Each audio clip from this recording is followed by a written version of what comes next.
മലയാളികൾ എല്ലാവരും ഇപ്പോൾ കഴിഞ്ഞ ആഴ്ചയിലെല്ലാം വളരെയധികം ചർച്ച ചെയ്തൊരു വിഷയമായിരുന്നു നടൻ മോഹൻ ശർമ്മയും അതിനെക്കുറിച്ചുള്ള വാർത്തകളും അദ്ദേഹത്തിന്റെ ആദ്യ ഭാര്യയെക്കുറിച്ചുള്ള കാര്യങ്ങളുമെല്ലാം. ഏറ്റവും കൂടുതൽ ആളുകൾ സോഷ്യൽ മീഡിയയിൽ ചർച്ച ചെയ്യുന്നതും ഇതേ വിഷയം തന്നെയായിരുന്നു എന്നുകൂടി നമുക്ക് പറയാൻ സാധിക്കുന്നു.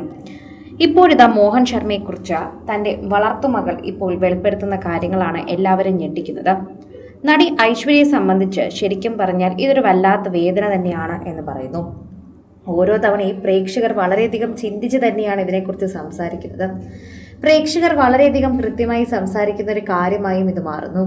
ഐശ്വര്യ പറയുന്നത് പോലെ അത്ര പാവമൊന്നുമല്ല എന്നും വളരെയധികം ബുദ്ധിമുട്ടിച്ചിട്ടുണ്ട് എന്നും ഞങ്ങളെല്ലാവരും വേദനിപ്പിച്ചിട്ടുണ്ടെന്നുമാണ് പറയുന്നത്. ഓരോ തവണയും ഐശ്വര്യ അത് വെളിപ്പെടുത്തുമ്പോൾ എല്ലാവർക്കും ഞെട്ടലാണ് തോന്നുന്നത്. ഐശ്വര്യ അങ്ങനെ അല്ലല്ലോ മുൻപേ പറഞ്ഞിരുന്നത് എന്ന് പറയുന്നു. അന്ന് എനിക്കറിയില്ലായിരുന്നു, പക്ഷെ ഇന്ന് ഓർക്കുമ്പോൾ ഭയമാണ് എന്ന് പറയുന്നു.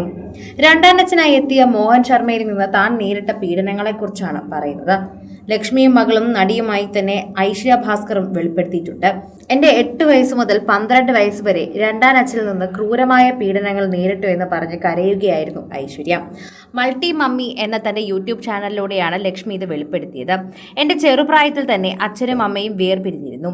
അച്ഛനെ കണ്ട ഓർമ്മ പോലും എനിക്കുണ്ടായിരുന്നില്ല. അതിനുശേഷമാണ് ശരിക്കും പറഞ്ഞാൽ ഞാൻ വളർന്നത് മുത്തശ്ശിക്കൊപ്പമായത്. അമ്മ എനിക്കൊരു അച്ഛനെ പോലെ ആയിരുന്നു. അക്കാലത്ത് അമ്മയ്ക്ക് ഷൂട്ടിംഗ് തിരക്കുകളായിരുന്നു. എനിക്കുള്ള കളിപ്പാട്ടങ്ങളും ഡ്രസ്സുകളും ഒക്കെ വാങ്ങി വരുന്ന അച്ഛനെ പോലെയാണ് അമ്മയെ കണ്ടത്. എന്നെ കുളിപ്പിക്കുന്നതും ഭക്ഷണം തരുന്നതും പഠിപ്പിക്കുന്നതും തെറ്റുകൾ കണ്ടാൽ വഴക്ക് പറയുന്നതും തല്ലുന്നതും ശകാരിക്കുന്നതും എല്ലാം മുത്തശ്ശിയായിരുന്നു. എൻ്റെ 8-ാം വയസ്സിലാണ് അമ്മയുടെ ജീവിതത്തിലേക്ക് മറ്റൊരാൾ വരുന്നത്. അതെൻ്റെ സ്വന്തം അച്ഛനാണെന്ന് ഞാൻ വിശ്വസിച്ചിരുന്നു. ഞങ്ങൾ ഒരുമിച്ച് മറ്റൊരു വീട്ടിലേക്ക് മാറിയപ്പോൾ മുത്തശ്ശി ഫാം ഹൗസിലേക്ക് മാറി. അമ്മ അപ്പോഴും ഷൂട്ടിംഗ് തിരക്കുകളിൽ തന്നെയായിരുന്നു. അച്ഛനായിരുന്നു എൻ്റെ കാര്യങ്ങളെല്ലാം നോക്കിയത്.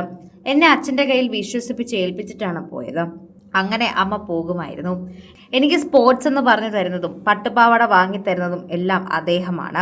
അതെൻ്റെ അച്ഛനാണെന്ന് ഞാൻ വിശ്വസിച്ചു. എന്നെ തല്ലുമ്പോൾ അച്ഛനല്ലേ എന്നാണ് ഞാൻ കരുതി മിണ്ടാതിരുന്നത്. തല്ലെന്ന് പറഞ്ഞാൽ ചെറിയ തല്ലൊന്നുമല്ല. തല്ലി തല്ലി ശരീരത്തിൽ പാടുകൾ വരും. നിങ്ങൾക്ക് ഊഹിക്കാൻ പോലും പറ്റാത്തത്ര മാത്രം. തല്ലി തല്ലി ശരീരത്തിൽ പാടുകൾ വരുന്നതും തല്ലുന്നതും ക്ഷീണിക്കുന്നതും നിങ്ങൾക്ക് കാണാൻ സാധിക്കും. പക്ഷെ ഞാനത് ആരോടും പറഞ്ഞില്ല. എൻ്റെ അച്ഛനല്ലേ തല്ലുന്നത് എന്ന വിശ്വാസമായിരുന്നു. അമ്മയോട് പറഞ്ഞാൽ അമ്മയ്ക്കും അയാൾക്കും ഇടയിൽ പ്രശ്നം വരുമോ എന്നോർത്ത് അവിടെയും പറഞ്ഞില്ല. അതിനിടയിൽ തന്നെ എന്നെ സ്കൂൾ മാറ്റി. അവിടെ വച്ച് സീനിയറായ ചേച്ചിമാരിൽ നിന്നും കാരണമില്ലാതെ തല്ല് വാങ്ങിയിരുന്നു. 2 നിന്നും തല്ല് വാങ്ങി. വളരെ ട്രോമ നിറഞ്ഞ കാലം. അതേസമയം അമ്മയ്ക്കും മറ്റുള്ളവർക്കും മുന്നിൽ സ്നേഹനിധിയായ അച്ഛനാണ് അയാൾ.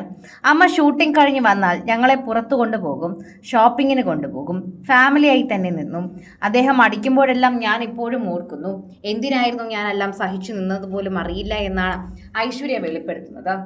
കൂടുതൽ സിനിമ, സീരിയൽ, ചാനൽ വാർത്തകൾക്കും നിങ്ങളുടെ പ്രിയപ്പെട്ട താരങ്ങളുടെ എക്സ്ക്ലൂസീവ് അഭിമുഖങ്ങൾക്കുമായി സബ്സ്ക്രൈബ് ചെയ്യാൻ മറക്കല്ലേ.